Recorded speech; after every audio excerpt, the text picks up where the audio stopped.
Muy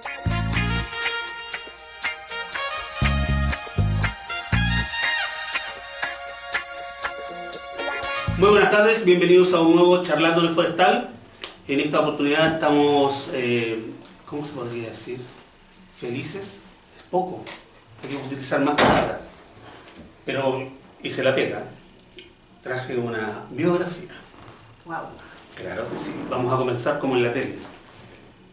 Para la foto primero, estamos en vivo, pero esto es como la Teletón, hablan todo y al final nadie logra nada. Ingrid Guzmán Riveros nació en Santiago, es ingeniera, lectora empedernida, es un cuarto de escritora, un octavo de pintora y algo más, según ella misma ha dicho. En su pasión por promocionar el fomento lector, actúa como gestora literaria en la comunidad Lectores en Tránsito, mediadora del club de lectura Mamás Libridinosas, bookstagrammer con la cápsula Aldea de Libros, Ingrid lee y escribe. Eso es para Radio Lunáticos, por supuesto. Conductora del programa Miércoles Culturales en LDP Magazine, miembro activa de ANSIF y PEN Chile. Ha publicado en las antologías Jueves del 2016, Imaginarias, Antología de Mujeres en Mundos Peligrosos del 2019, Claroscuras del 2021, Antología de Mujeres Creadoras en junio del 2024 y en las revistas Cactus Cultural y Alerce en mayo del 2024. Un muerto en el sofá, Helo aquí, publicado por Cuarto Propio, es su primer libro de cuentos como solista. Lo primero que queremos decir es felicitaciones a Ingrid, amiga de la casa de hace mucho tiempo, y lo segundo es gracias por darnos estos momentos, estos minutos para poder hablar un poco de esto y de ti y demás. ¿Sin censura? Sin censura, es programa para adultos. Yo, gracias. Tú sabes que para mí esto es... Hola. Hola, digo. ¡Hola! No echaron al agua de que va a tener que ser con media censura, al menos. No, esto para mí es un sueño, absolutamente. O sea, estar aquí. Una cosa es publicar un libro, sí, pero estar aquí ahora como autora es como demasiado increíble. Tantas veces que estaba allá, desde el otro lado, desde el mundo de la lectura, que es mi pasión. No, todavía estoy como medio soñando, así que si me voy y me va, tráiganme de vuelta. ¿Qué te dicen? Yo soy de allá. Claro. Hoy, como nosotros sabemos, tal vez la gente no, pero nosotros sí, que tú escribes y mucho. ¿Cómo salió este libro? ¿Ya tenías los escritos? ¿Tuviste que hacer un par más para esto? ¿Cuándo te juntaste con el editor o editora, la Marisol? Con la Marisol Vera directamente, la directora y dueña de Cuarto Propio. Lo que pasa es que, bueno, yo tenía hartos cuentos escritos, fruto de los años de varios talleres y de cosas mismas que se me iban ocurriendo, más allá de los talleres. Y en una de esas juntadas con Jesús Diamantino... Yo me iba a persignar. No le veo ninguna traba. Con Jesús Diamantino, que es mi mentor en todo el tema del terror, me propuso eso, que por qué no hacía un volumen, o por qué no proponía alguna editorial con mis cuentos, que buscara algunos cuentos, hiciera una recopilación y me propusiera eso. Entonces me ayudó a hacer esa selección de cuentos que podrían ser parte de un libro.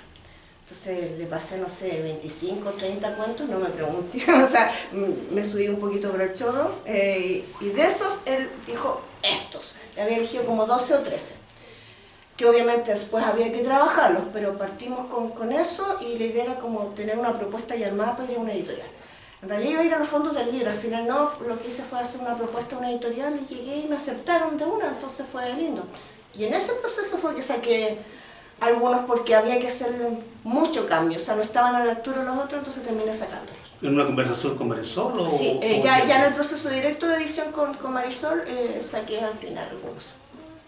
¿Te gustó el resultado? Sí, me encanta, todavía estoy chocha, o sea, es como... Yo pensé que no iba a ser capaz de leerlos de nuevo porque después de que uno los corrige, porque una cosa es escribirlo, y ya en su momento, cuando los escribí, pasaron por correcciones, visualizarlo en los talleres, y ahí también que la gente me hacía observación y yo corregí, y ahora de nuevo, entonces ya no quería verlos más. Cuando los vi en el librito, me reenamoré de ellos. Entonces, todavía estoy feliz con este hijo, mucho.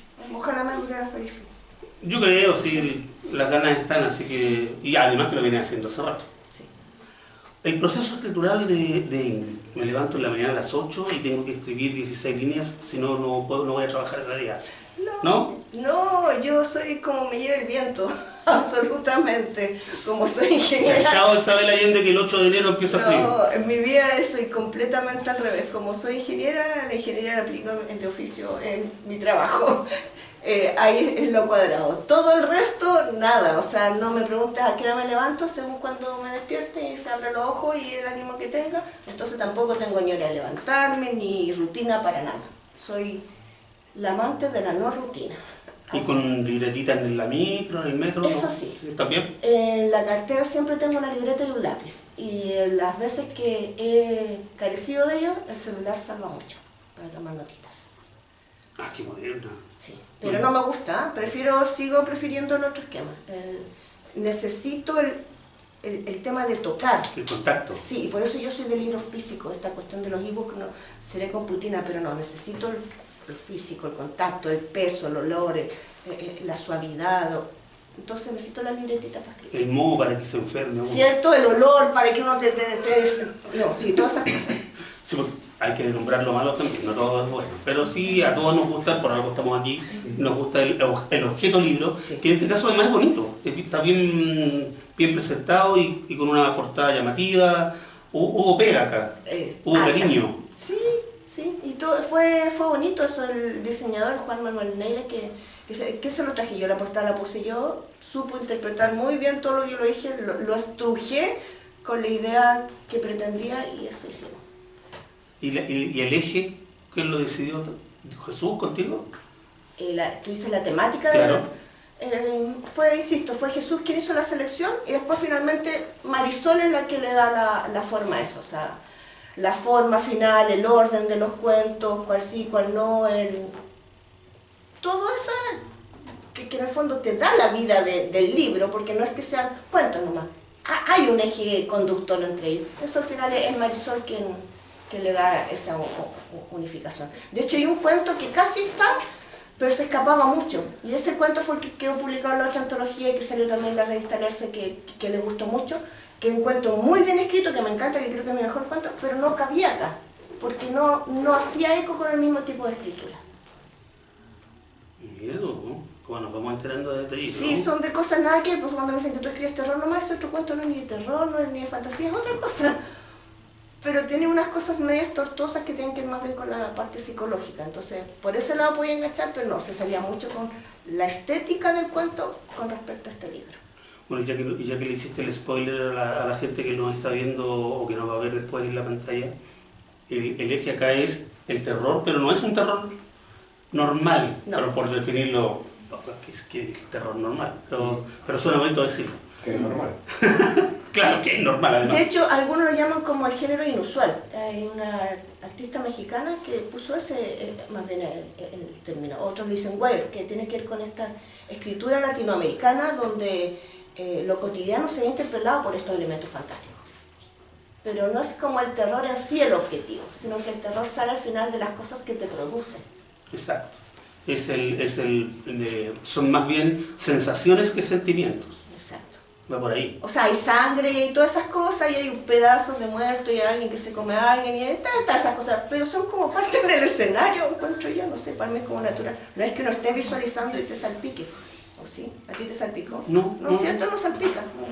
No sentí que tuviera que sacarme la sangre después de leer, no. Para mí esa es la diferencia. La mayoría de los cuentos me dejaron esa sensación que es muy rica para los que nos gustan distintos tipos de escritura, que no es un cuento casi acabado, sino que uno lo tiene que completar de alguna forma. Sí. Uno participa como lector en la hechura final del objeto cuento. Sí. No están todas las directrices, que es una forma de escribir cuentos. Alguien podría decir, pero esta chica no sabe escribir cuentos porque no está terminado. No, lean a Cortázar. Es intencional, es que me gusta eso, no me gusta ser tan descriptiva como para decir tiene que ocurrir en este lugar, porque cada uno tiene sus propios paradigmas de vida y la gracia es que uno con sus vivencias complete y adapte la lectura a su propia vida. Y así te puede hacer más sentido y es más fácil que te llegue el mensaje. Sí, me recordó un par de cuentos de Alice Munro, especialmente de En demasiada felicidad. esos cuentos que es un momento de algo y uno queda o con las ganas de saber qué pasaba antes y qué pasaba después, o uno que es pasado de rollo. Yo inventé el cuento entero, me imaginé lo que pasaba antes y lo que pasaba después, pero en base a lo que ella me contó. Y aquí pasaba exactamente lo mismo en varios de los cuentos. Sí. Es una sensación muy extraña, pero muy rica, que uno se sienta partícipe de algo que de repente cuando te va a pasar, si es que ya no te ha pasado, que le pasa a muchos autores también, oye, me gustó tu cuento sobre las nueces, no se trataba de eso. Claro, pero Sí. como el cuento ya no es tuyo, es del lector, Sí. tú le tienes que decir, ah, sí, sí, también va por ahí. Sí, de hecho pasa. Yo ¿Te ha pasado? Ese cuento del perro me impactó. Y yo, no tengo el cuento del perro, el del cartero y el perro no lo puse. Era uno de los cuentos que saqué. Y es como, no, pues no está. Hizo su propia interpretación y tuve que después darme cuenta cuál era el famoso cuento del perro. Pero sí pasa mucho. También con el cuento este orgasmo, no te voy a decir la cantidad de interpretaciones que he recibido, pero ha sido muy divertido. Es que da para que uno piense cualquier cosa. Es lo entretenido. Y yo creo que esa es la gracia, ¿no? Es lo entretenido. Sí. Es lo entretenido. Y yo lo disfruto al final, como dices tú, uno tiene que desapegarse, es parte del soltar. O sea, si te atreves a publicarlo, ya no son mis cuentos. Ya cada lector tiene su propia vivencia del cuento, entonces son sus cuentos. Es su interpretación y por lo tanto es validez. Sí. No podemos decir, no, que estás equivocado como lector. En realidad lo que leíste, No, eres a mí un me estúpido, encanta. no supiste leerlo. Que también hay gente así. Es que cómo no entendí eso que yo quise Claro, escribir. Lo que No. yo quise decir era otra cosa. No. ¿Quieres preguntar algo? Esto es una conversación abierta. Es momento de hacer comentarios, críticas, destruyámoslo. ¿No? Pero avisa si van a tirar tomate, pasan un pedre, pues traen una fuentecita, ¿no? Es la idea. Ah, bueno, ya. ¿Nadie? Ya, seguimos entonces. Hasta que alguien se atreva, porque en algún momento se atreve y empieza. ¿Qué encontramos acá? Mejor que lo digas tú que lo diga yo. Porque yo tengo un speech para el pero me lo guardo. A ver, cada cuento por sí mismo a mí me gusta porque tiene el mensaje, el qué y el cómo, y está todo en una historia del cómo se dice, que al final, como ya dijimos, cada uno lo completa con sus paradigmas. Y la gracia que es descubrir esos monstruos y reinterpretarlos y cuestionarse con esos monstruos también qué te ocurre a ti en la vida con ellos. Entonces, ¿con qué te encuentras acá? Son historias que son cosas absolutamente cotidianas, algunas de ellas, no todas, porque digamos que la reinterpretación de la Caperucita Roja cae en el mundo lo maravilloso, pero tiene un mensaje también que le quitas lo maravilloso y te quedan otros mensajes también entretenidos. Entonces la gracia es eso, que son cosas como cotidianas que están interpeladas por estos elementos fantásticos, pero es para hacerte cuestionar sobre otras cosas. Entonces, ¿cuál es el monstruo en verdad? ¿Cuál es nuestro monstruo en la vida? ¿Cuáles son los monstruos que nos persiguen, que nos atosigan? ¿Son esos o es a la inversa? ¿Y cómo peleamos frente a ellos? Y además hay un tema muy grande que yo no sabía decirte si fue intencional o no, pero la selección sí, que tiene que ver con el poder femenino sin ser feminazi ni nada, pero hay una reivindicación del poder femenino también metido en muchos de estos cuentos. O sea, claramente la narración es que es parte de cómo soy, no puedo evitar ser quien soy y se me desangra en la escritura. Entonces la reinterpretación de la Caperucita Roja, por ejemplo, también con esa fortaleza, o varios otros más. Como desde la infancia, en monstruos cotidianos también, donde el poder ahí de la niña y el tema con la madre, que tú no sé qué es con el tema de la oscuridad, el monstruo, pero hay otro monstruo ahí que está oculto y que uno no lo quiere decir, que son las cosas que uno no se atreve a hablar, como cuando están esta hija en esa situación y la madre como queda en esa situación tan perdida que se convierte en un monstruo para la hija, pero en realidad es una persona que está con sus propios dolores. Entonces ahí está, por eso digo, el buscar quién es el monstruo aquí. Somos todos monstruos. Todos tenemos nuestros propios monstruos, todos somos monstruos a veces y a veces somos los comidos o a veces somos los que comemos. En todos los puntos de vista. Es duro eso. Sí. ¿Cómo se murió el muerto? ¿Cómo se muere el muerto? ¿Cuál de todos? ¿El del sofá? Es parte de lo que tienes que descubrir y completar tú con la lectura. No puedo dar esa respuesta. O sea, yo sé cómo se murió mi muerto, pero cada persona tiene su propia manera de ¿Lo verlo. atropellaron? No. No, ese no. ¿Alguien más? ¿No? ¿Cuántos cuentos son, Ingrid? 10. 10. Y son cuentos cortos, ¿ah? No aquí no hay echarle a la curtidora para... No nos pagan por palabras No. como el siglo XVII. No me gusta rellenar para que la cosa crezca, no. Cada palabra tiene una fuerza muy grande y encuentro que no es necesario que sobre. Prefiero recortar y que el mensaje quede simple. Fue un gran proceso de aprendizaje. Yo tenía unas cosas así eternas por aprender a cortar para que quede de la manera más simple, de la manera directa. Y soltar. Sí. Soltar mucho de que de repente vos en algún momento pensaste que eso era importante. Sí. Sí. Y ay, esta frase que me quedó tan bonita después. Vale la pena, es necesaria, tan alambicada. Si no es necesaria dada la estética, se va. Cuesta. Es terrible eso. Cuesta mucho. Por favor. Aparte de lo cotidiano y de lo que tú ves dentro de lo cotidiano, ¿qué otra inspiración tienes para escribir estos cuentos? Es que todo me inspira, o sea, como dije, como yo no es nada de rutina, cada cuento tiene su propia historia de por qué nace. O sea, si me preguntas, te tendría que ser la historia de cada cuento.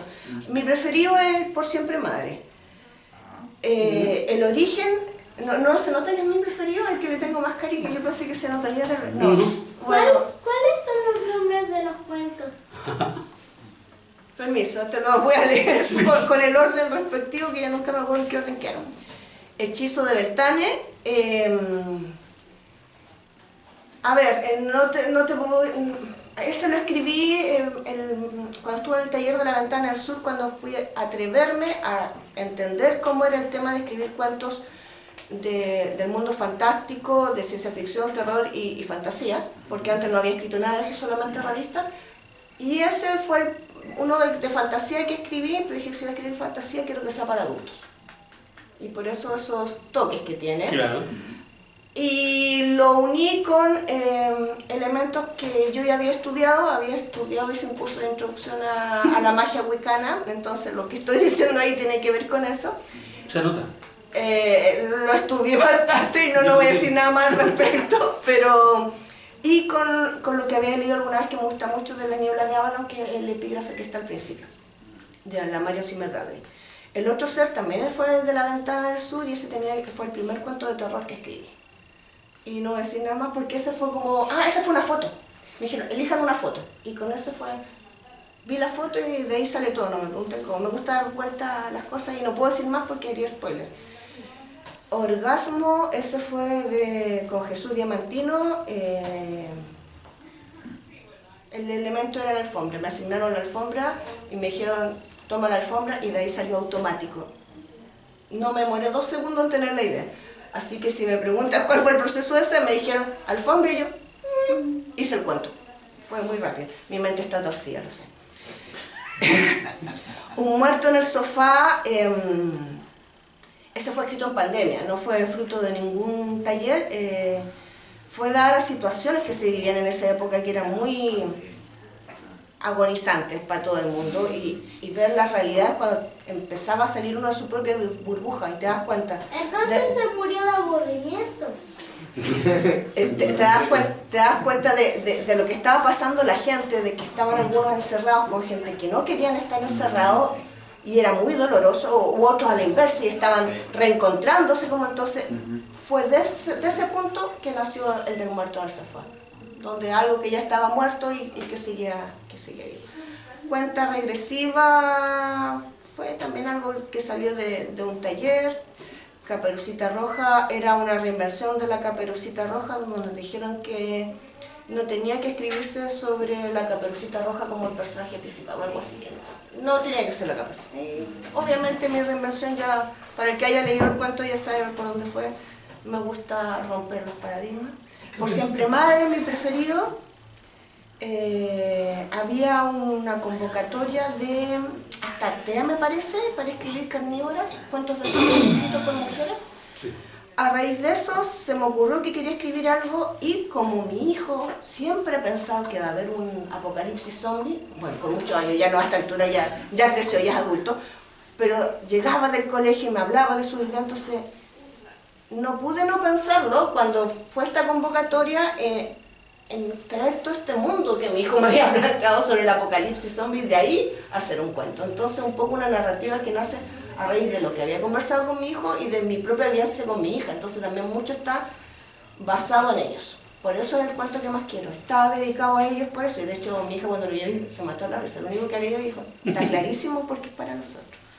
Monstruos Cotidianos era otra convocatoria, que era una convocatoria de cuento infantil que no la entendí mucho, insisto, estas convocatorias las hacen, pero no es que yo mande los cuentos, a raíz de ellos se me ocurre escribir sobre eso. Entonces, en este caso, Monstruos Cotidianos partió de eso y era como, claro, hablar de algo que es tan común como el miedo a la oscuridad, que para un niño es terrible y para muchos adultos que le tienen fobia, y reenfocarla. Musofobia, no me acuerdo de dónde salió, porque creo que fue mío nomás, sí. Y hoy no sé de dónde salió. Qué interesante. Me acuerdo cuando lo escribí de todas las cosas que usé mentalmente, pero creo que lo escribí porque se me ocurrió, nomás tenía que escribir algo, nadie me lo pidió. Y la taberna de Mouchit también lo escribí porque se me ocurrió, pero este sí fue una mezcla de cosas, y ahí están todos los nombres de los cuentos. La taberna de Mouchit usé elementos de H.P. Lovecraft, yo creo que nadie se da cuenta, pero Mouchit es una... ¿cómo se dice cuando uno da vuelta las letras de algo de la taberna de Smoke de H.P. Lovecraft, el primer cuento que leí de él? Entonces lo que hice fue mover las letras para darle un nombre y tiene mucho de Lovecraft en cuanto a los elementos que tiene, pero tiene cosas de unas pesadillas que tuve y tiene cosas de, así que esas son como medias tórridas, esos elementos salen de ahí de mi cabeza, y de una taberna clandestina. El cuento original era mucho más largo, y en pro de coherencia, estilo y todo, lo tuve que recortar nuevamente. Estaba muy lindo y que todo el espacio y todas las cosas que había puesto, pero efectivamente no tenía sentido dentro del contexto, entonces lo recorté harto. Y era entretenido, fue... cuando fuimos con Michael Rivera Marín, cuando lo acompañé a presentar Lota 1989 en Lota, me presentó toda la ciudad, los recovecos, la parte histórica y las partes que no son tan históricas. Entonces fuimos a un bar clandestino. Yo nunca había ido a un bar clandestino, pero así, clandestino, tanto que él decía, no, sí que hay un bar, y no veíamos dónde, y de repente vemos como que alguien golpea raro una parte y entra, y es ahí. Entonces golpeamos y no, que quieran, bueno, no sé, discurso, y nos hicieron pasar y había un bar, pues estaba escondido, hay una cortina bajada en medio de lo que es la feria de ahí que está siempre, y entretenido el tema del bar, es otro mundo, no voy a decir nada, es otro mundo. Si quieren algún día preguntarle a Michael Rivera, pero fue muy divertido el conocer un bar clandestino, ahí te da para pensar muchas cosas, o sea, el mundo del bar, puedes escribir una novela de ahí. Pasan muchas cosas entretenidas, sí. A propósito de que mencionaste al gran H.P. Lovecraft, ¿qué otros autoras han pasado por aquí, por esa cabecita que de alguna manera te han marcado para escribir? Porque lecturas tienes millones, pero no todas marcan de alguna forma. Yo creo que acá, ha sido principalmente Lovecraft el que se me metió más, diría yo, tanto con ese cuento como por el de Musofobia, que Musofobia lo tenía también escrito hace rato, y cuando hice las reediciones y correcciones y recorrecciones me recomendaron leer el cuento de las ratas de Lovecraft, y claro, ahí le di como otra vuelta, otro sentido, y eso me ayudó un poquito más a darle otra estética al cuento. Espero que haya resultado esa parte de bueno, me acuerdo la garra y es como que me da cosita, pero como que para estos cuentos en particular no tengo tanta influencia, como que fue en las correcciones algunos detalles, como el mismo el huésped de Amparo se me olvidó el nombre de Amparo, pero que está ahí en los epígrafes también. El cuento lo tenía escrito y después leí el cuento de Amparo y ahí le hice entonces las correcciones al del muerto en el sofá. O le quité el epígrafe, ya no sé cómo quedó. El cuento de un muerto en el sofá ya. Sí. Amparo Dávila, del Es Walter. Amparo Dávila. Entonces yo tenía el cuento ya escrito, pero después leí a Amparo Dávila, leí ese cuento y dije ya. Entonces esta es la idea, transmutémoslo ahora un poquito para hacer algunas correcciones. Entonces fue como que más bien en las correcciones finales me apoyé en otros escritores. No para inspirarme en ellos, sino que como para entender los mensajes y cómo llegaban, a ver si podía jugar un poquito con eso para trasvasejarlos acá. No, precisamente por eso te preguntaba, porque tienes que ser autores que sean de un estilo, pero este no es necesariamente el estilo Ingrid Guzmán, es el estilo de este libro. Claro, efectivamente. Y así en general, ¿qué autores podemos decir que te vuelan la cabeza de vez en cuando o que te la han volado una vez? María Luisa Bombal, mi preferida. De hecho, la novela, que no sé si algún día la vaya a publicar con tantas reescrituras que le he hecho, la he reconvertido mucho basándome en el estilo onírico que ella tiene. No voy a llegar a imitarla en nada, es como a lo que me gustaría pensar que es como la inspiración para resolver ciertas temáticas. O sea, ya está todo el eje, está toda armada la historia, pero hay ciertos elementos que en el estilo de María Luisa Bombal se van muy bien. Entonces ella es como mi ídola absoluta, más que tiene cuentos contundentes, precisos y que son inabarcables en todo lo que simbolismo que tienen, y tiene esas novelettes, como quieras decirle, que también cada palabra está tan bien puesta, ninguna sobra, no hay adjetivos que sobran, porque si empiezas a buscar el simbolismo, son geniales, o sea, eso no me basta leerlo una vez, tengo que leerlo 3, 4, 5, no sé cuántas veces lo digo a lo largo de la vida en realidad, pero sí, ella es como mi ídola absoluta en ese sentido. Ahora, según otros estilos, son otros, por ejemplo, el cuento que te dije que no salió, que es Olor a Podrido, que está en la revista Leerse de la SET y en la antología de mujeres creadoras que salió este año, está basado en una idea de enfocar la narrativa distinta a unos cuentos de la Alejandra Costamagna. Me parece que fue Imposible salir de la tierra, no me acuerdo si fue en ese libro o en Animales domésticos, uno de que tenía un cuento que era una forma de estructurar la narrativa muy distinta, que me llamó la atención, unido con una idea que yo tenía hace mucho rato, con la escritura de Almudena Grande. Entonces me pregunté, cada cuento es un mundo. Almudena Grande, el primer libro que le leí de ella, que es Manuel es un nombre blanco, me llamó la atención que había como 3 páginas, que era como un solo párrafo, con muchas comas y puntos seguidos, no había ningún punto aparte. Y era un párrafo gigante. Y la cosa te atrapaba porque esa narrativa, ese estilo hacía que el ritmo te metía en esa vorágine y no te soltaba.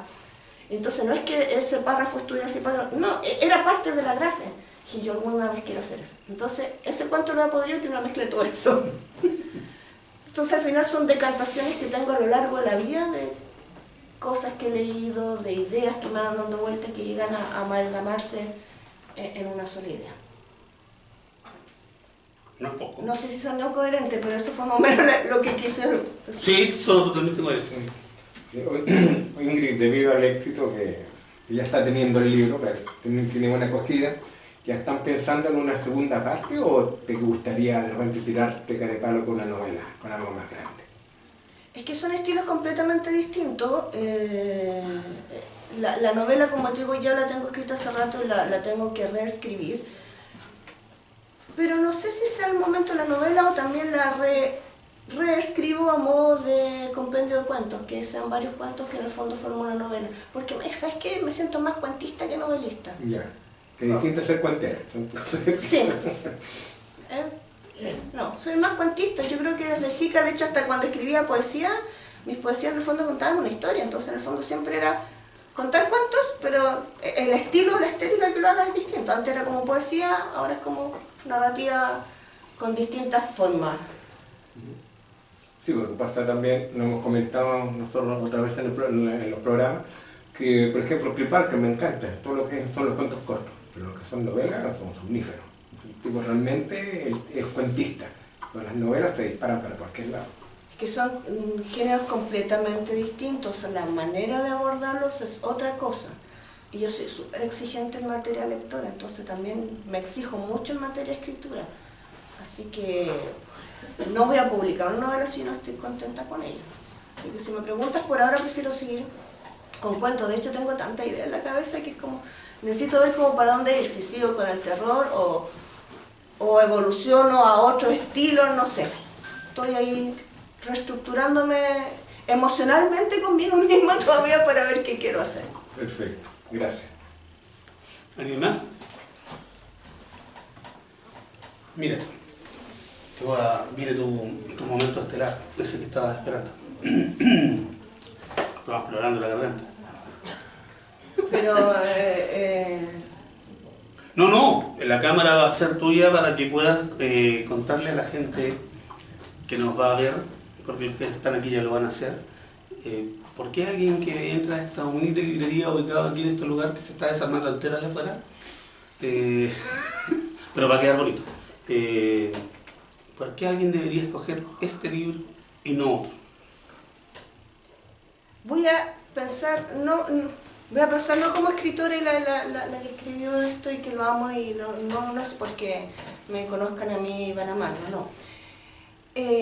Cada cuento es un mundo chiquitito, directo a algo que les pasa. Entonces, si tal vez no es un cuento específico que los va a tocar, tal vez va a ser otro, pero sí va a haber algún cuento que los va a interpelar y les va a decir, ouch.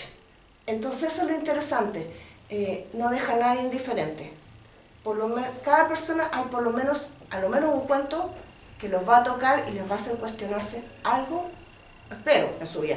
Porque si no, soy un fracaso como escritora, pero la idea es que sí, que por lo menos un cuento los va a tocar.